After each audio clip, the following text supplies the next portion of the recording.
মাগে কোন মিনসার বাড়িতে বিয়ে দিলে গে মা? সব সময়তে কাম কাজ করতে করতে মা জান চলে গেল। আমরা কি করব?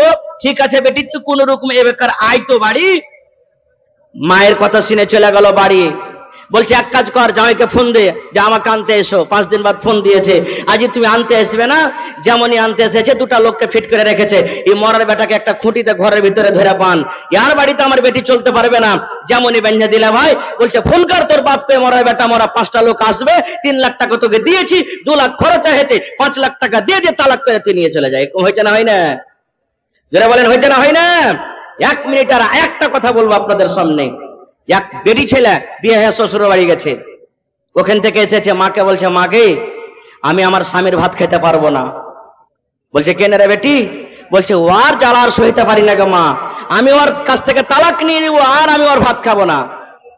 মা তখন বুদ্ধি দিচ্ছে, দেখেন বলছে কি বেটি রে, একটা কাজ রে বেটি, তুই তালাক নিস না কিন্তু একটা কাজ তুই কর। বেটে বলছে কি গে মা? বলছে বেটি রে তোকে আমি জহর দিয়ে দিচ্ছি রে মা। জহর বুঝছেন বিষ, বিষ খেলে মানুষ মরবে না মরবে না? বলছে আমি তোকে বিষ দিয়ে দিচ্ছি রে মা। বিষের আমি ফাঁকি তৈরি করেছি, চূড়ান তৈরি করেছি। যখন যখন তোর স্বামী খেতে বসবে একটু ভাতে দিয়ে দেবে, একটু পানিতে দিয়ে দেবে, একটু একটু করে দেবে। প্রত্যেক দিন 3 টাইমের খানাতে রে মা একটু একটু করে তুই দিয়ে দিবি। খাইতে খাইতে খাইতে খাইতে তোর স্বামী একদিন দুনিয়া থেকে চলে যাবে। কিন্তু মারে শোন, মা শিখিয়ে দিচ্ছে, মারে শোন বেটি রে শোন, যখন তুই তোর স্বামীর বাড়ি এখন যখন চলে যাবে, আর এই স্বামীটাকে তোর যখন বিষ দিবি, খাবারে পানিতে বিষ দিবি, তখন তোর স্বামী যেন তোর পরে শক করতে না পারে যে আমার স্ত্রী আমাকে বিষ খেয়ে মারবে বলে আমার বিষে খাবার দেয়। তাহলে কেমন করে চলবি রে বেটি? বলছে বেটি রে তুই কোনোদিন তোর স্বামীর পরে রাগ করবি না। তোর স্বামী যদি রাগে একটা থাপ্পড় দিয়ে দেয়, খবরদার তুই এর মন ভারী করবি না। হাসি মুখে তোর স্বামীর সাথে উঠা বসা করবি, হাসি মুখে মন খুশি করে তার তুই খেদমত করবি। এরকম ভাবে খুব সুন্দর করে শিখিয়ে দিলে। এবারে স্বামীর বাড়িতে যাওয়ার পর যখন যখন তার স্বামী খেতে বসে, ওই যে মার দেওয়া চূরণ, কত কি আছে ভাই বিষ নাকি মাসিকাল যে বিষ আছে, একটু একটু করে দেয়। আর স্বামীর সাথে একবারে এই চলতে চলতে চলতে এমন মোহব্বত গাঢ় হয়ে গেল যে বলার শেষ নাই। এবার 1 মাস 2 মাস পর তখন বাড়িতে এসেছে আবার মায়ের। মা বলছে বেটি রে বল জামাই আর কতদিন জামাইয়ের বাড়িতে থাকবে? কোনো কিছু বুঝতে পারছিস? বলছে মা আর আমি তালাক নেব না, মা তালাক নেব না। আর আমি যে এতদিন জোহর খাওয়াইলাম আমার স্বামীকে, আমার স্বামী তো আর বাঁচবে না, মনে হয় আস্তে আস্তে মরে যাবে। বেটির কথা শুনে মা বলছে বেটি রে কেমন কথা বলছিস? তুই যা বলছিলি ওর ভাত খেতে পারবো না। বলছে মা কে আমার স্বামী এখন আমাকে এত আদর করে গো মা, অফিস থেকে আসে তাও রাগে না, দোকান থেকে আসে তাও রাগে না, মাঠ থেকে আসে তাও রাগে না। মাকে আগেকার মেজাজটা তার পাল্টে গেছে গো মা, এখন আমাকে খুবই ভালোবাসে, খুব মহব্বত করে ভালোবাসে। এর জন্য মা আর তাকে আমি বেশ দেব না মা। কিন্তু আমি যে এতদিন ধরে মাস 2 মাস ধরে একটু একটু করে তাকে বেশ খাইয়েছি, মা কেমন করে এখন কি করব? স্বামীকে যদি আমি বলতে যাই যে তোমাকে আমি বেশ খাওয়ালছি, তবে এই মহব্বত ভালোবাসাটা আবার ভেঙে যাবে। মা একটা মুচকি হাসি দিয়ে বলছে এরে হতভাগা নাদান, তোদের মহব্বত ভালোবাসাকে গাঢ় করার জন্য মা আমি একটা সামান্য চূরণ দিয়েছিলাম রে, ওই চূরণে কিন্তু বিষ কিংবা জহর ছিল না। নারে তাকবীর! হয়নি, হবে না, হতে পারে না আমার নবীর সাথে কারো তুলনা। হয়নি, হবে না, হতে পারে না আমার নবীর সাথে কারো তুলনা। আরে তুলনা তো দূরের কথা, ছায়াও মিলে না। হয়নি, হবে না, হতে পারে না আমার নবীর সাথে কারো তুলনা। ইউসুফকে দেখে যারা আঙ্গুল কেটেছে, তারা কি আমার নবীর রূপ দেখেছে? আরে দেখতো যদি কেটে দিত কলিজাখানা। হয়নি, হবে না, হতে পারে না আমার নবীর সাথে কারো তুলনা। নারে তাকবীর! আমার শেখে মোহতারাম বসে আছেন, জিজ্ঞাসা করেন, তারা দানা বিনা মানুষ। 100টা যদি কেস দেখবেন আপনি কোর্টে, যদি 100টা থানাতে কেস আছে, তো 100টার মধ্যে 90-95টা কেস শুধু স্বামী স্ত্রী তালাক এবং ঝগড়া সম্পর্কে আছে। দেখবেন 100টার মধ্যে 90-95টা কেস। আমরা আপনার সাথে দেখা হয় তখন আমি কি দিই? আসসালামু আলাইকুম নাকি? আসসালামু আলাইকুম। আর ইহুদির দল, ইহুদির জামাত নবীকে এসে কি বলছেন? আসসালামু আলাইকুম। তাহলে বলবেন মাওলানা দুটাতে পার্থক্য কি হয়ে গেল? আমি যখন স্টেজে এলাম আপনাকে আমি বললাম আসসালামু আলাইকুম, এটার মানে হলো আল্লাহ রাব্বুল আলামিনের সালামতি, আল্লাহ রাব্বুল আলামিনের দয়া আপনার উপরে নাজিল হোক। কিন্তু ইহুদির জামাত, ইহুদিরা নবীর সাথে যখন দেখা করার জন্য এলেন, নবীকে আসসালামু আলাইকুম না বলে কি বলছেন? আসসালামু আলাইকুম, আসসালামু আলাইকুম। এই কথাটার মানে হলো, হে নবী তোমার পরে মওত আসুক, তুমি মরে যাও, তোমার পরে মওত আসুক। দেখেন দুটা, আসসালামু আলাইকুম এটা হলো দোয়া, আল্লাহ এবং আল্লাহ রাসূল দিয়েছেন। একটা মুসলমান আরেকটা মুসলমানের সাথে যখন দেখা করবে, তার মধ্যে একটা হক হলো, নবী বলেছেন তুমি চিনো কিংবা না চিনো রে উম্মত, কিন্তু তুমি জানছো এটা মুসলমান, তাকে তুমি সালাম দাও। কিন্তু ইহুদির জামাত, ইহুদের দল যখন নবীর কাছে এলেন, আসাবার আসসালামু আলাইকুম না বলে বলছেন আসসালামু আলাইকুম, মানে নবী তোমার পরে মওত আসুক, তুমি মরে যাও। যেমনই কথাটা বলা, মা আয়েশা রাদিয়াল্লাহু তাআলা আনহার মুহাব্বত দেখেন, সুবহানাল্লাহ, কি মুহাব্বত নবীর প্রতি। মা আয়েশা কিন্তু কথাটা শুনছেন আর কথাটা বুঝাও নিয়েছেন। যেমনই বুঝারি, আমার স্বামীকে তো ইহুদিরা গাল দিয়েছে, আমার স্বামীকে তো সালামের নামে, জি জি জি कुछ बोलेंगे तब ना लेंगे भाई, हाँ बोलिए।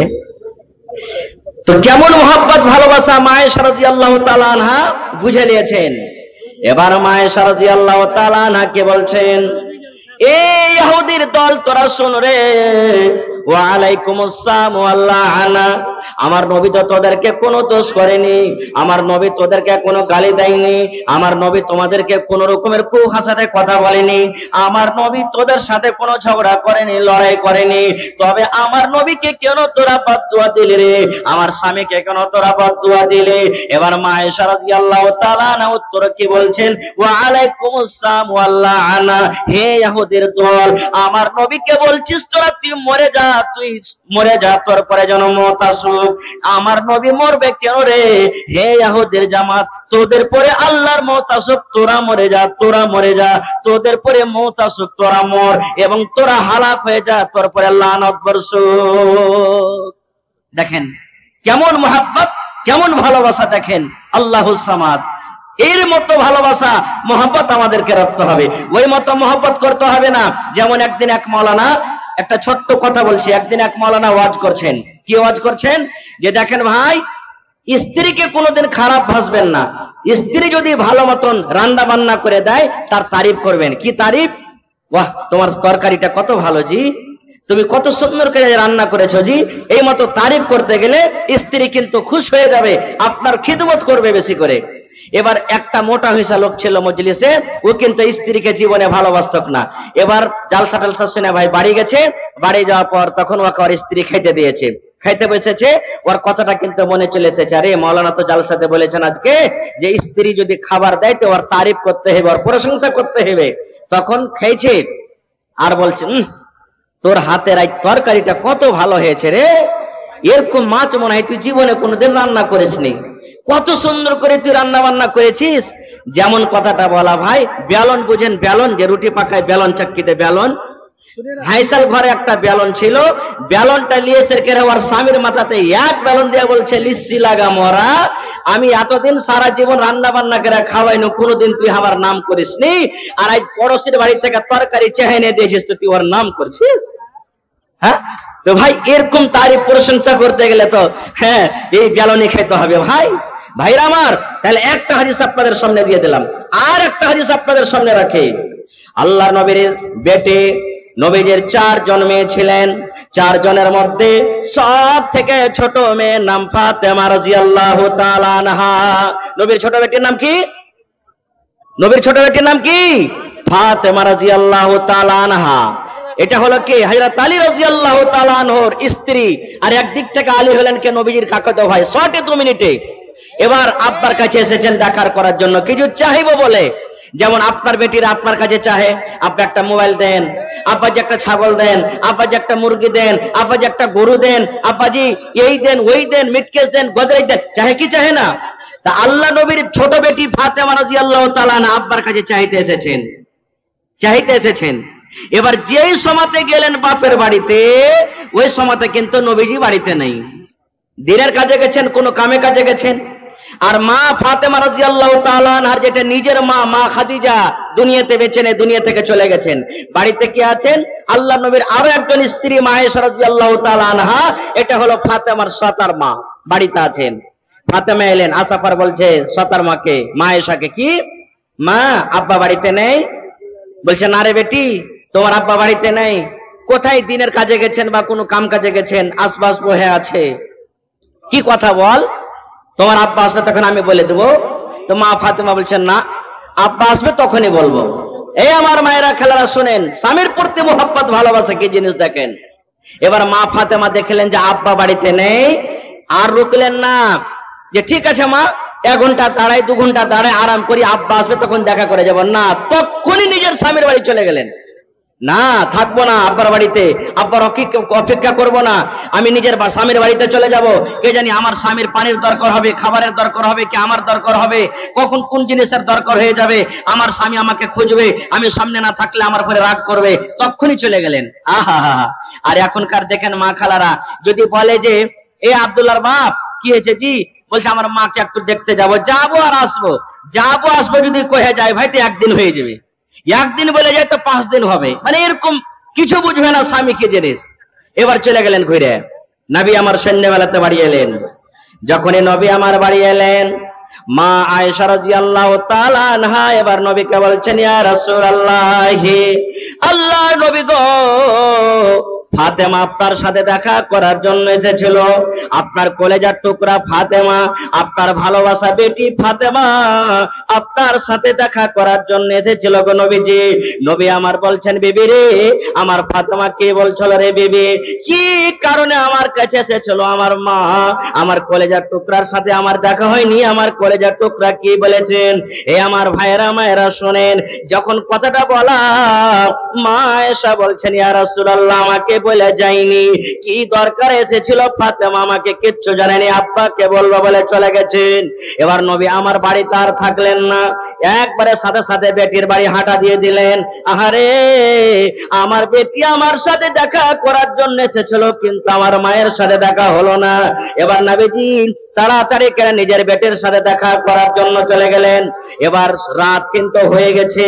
এবার হযরত আলী এবং ফাতেমা তারা বিছানায় কিন্তু শুয়ে গেছে। এবারে নবীজি দুয়ারে ডাক দিয়েছেন, ফাতেমা ও আলী, তোমরা কে বাড়িতে আছো? কারণ আল্লাহ বলেন, নবী বলেছেন, ওয়াপারের বাড়িতে যখন তুমি ঢুকবে, তুমি পারমিশন নিয়ে নাও, ইজাজত নিয়ে নাও, তোমার বেটির বাড়ি হোক জামাইয়ের বাড়ি হোক, তাও তোমাকে অনুমতি নিয়ে যেতে হবে। নবীজি দুয়ারে তার হয়ে বলছেন, ফাতেমা তুমি কি বাড়িতে আছো? মা আলী বাবা তুমি কি বাড়িতে আছো? যেমনই আব্বার কথা শুনলেন, ফাতেমা বলছেন, আব্বা আমরা বাড়িতে আছি। দয়ার নবী বলছেন, আমার জামাই আলী কই? বলছে, আব্বা গো, আপনার জামাই আলী বিছানায় শুয়ে আছে। আমার নবী বলছেন, ফাতেমা রে, তোমরা দুজন বিছানায় শুয়ে থাকো, যেভাবে তোমরা দুজন বিছানায় শুয়ে আছো এইভাবে থাকো, আমি নবী তোমাদের ঘরে আসছি। মা ফাতেমা বলেন, এবার আমার আব্বাকে আসার অনুমতি দিয়ে দিলাম। এক বিছানাতে আমি আর আলী শুয়ে আছি, এক সাইডে আমি শুয়ে আছি, এক সাইডে আমার স্বামী আলী শুয়ে আছেন। আমাদের দুজনের মধ্যখানে আমার দয়ার নবী আমাদের দুজনের মধ্যখানে এবার বসে গেলেন। বসে যাওয়ার পর শর্টে বলছি বন্ধুরে, এবার নবী বলছেন, ফাতেমা আমি নাকি শুনলাম রে মা তুমি আমার সাথে দেখা করার জন্য গিয়েছিলে। ফাতেমা তুমি কি দরকার আমার কাছে গিয়েছিলে রে মা? কি তোমার দরকার ছিল? কি জন্য তুমি আমার সাথে দেখা করার জন্য গিয়েছিলে রে মা? তুমি বলো তো। এ আমার মায়েরা ভাইরা শুনেন, যখন কথাটা বলা, মা ফাতেমা রাদিয়াল্লাহু তাআলা আনহা এবার নিজের হাতখানা এরকম ভাবে আব্বাকে দেখাচ্ছেন, আব্বা গো এই যে আপনি আমার হাতের দিকে দেখেন গো আব্বা জান, এই যে আপনি আমার হাতখানা দেখেন। এবার দয়ার নবী যখন হাতখানা দেখলেন, ফাতেমার হাতে কিন্তু ফোঁসা পড়ে আছে। আপনারা জানেন কোদাল যদি মাঠে চালাতে যান, কোদাল চালাতে চালাতে হাতে ফোঁসা আছে না আছে না? আপনি যদি বাঁশ কাটতে চলে যান, বাঁশ কাটতে কাটতে আপনার হাতে ফোঁসা আছে কিনা? এই মতো বলছে আব্বা জান দেখেন আমার হাতখানা। দয়ার নবী দেখছেন হাতে কিন্তু ফোঁসা পড়ে আছে, কত ফোঁসা গলে গেছে, কত ফোঁসা হয়তো সাদা সাদা হয়ে আছে। এবার নবী বলছেন ফাতেমা কি ব্যাপারটা রে মা, তোমার হাতে এগুলা দাগ কেন, তোমার হাতে কেন এগুলা ফোঁসা, কি কারণে তোমার হাতে ফোঁসা এসেছে রে মা? এবার ফাতেমা বলছেন আব্বা গো আপনার জামাইয়ের বাড়িতে আমি এসেছি গো আব্বা, আমি জাতা পিছে পিছে ইন্দারা থেকে পানি তুলে তুলে জাতা পিছে পিছে আমার স্বামীর বাড়িতে কাম কাজ করে করে আমার হাতে ফোঁসা পড়ে গেছে, তাই আপনার কাছে আমি গিয়েছিলাম। আমি শুনলাম আপনি লড়াই করে যুদ্ধ করে অনেক দাস দাসী পেয়েছেন, যদি একটা দাসী আমাকে যদি দিতেন আমার বাড়িতে কাম করতো, আমার মদত করতো, আমি আরাম পাইতাম। এর জন্য আপনার কাছে আমি একটা দাস কিংবা দাসী নেওয়ার জন্য গিয়েছিলাম। ভাই আমার, দাস দাসী আনার জন্য আমি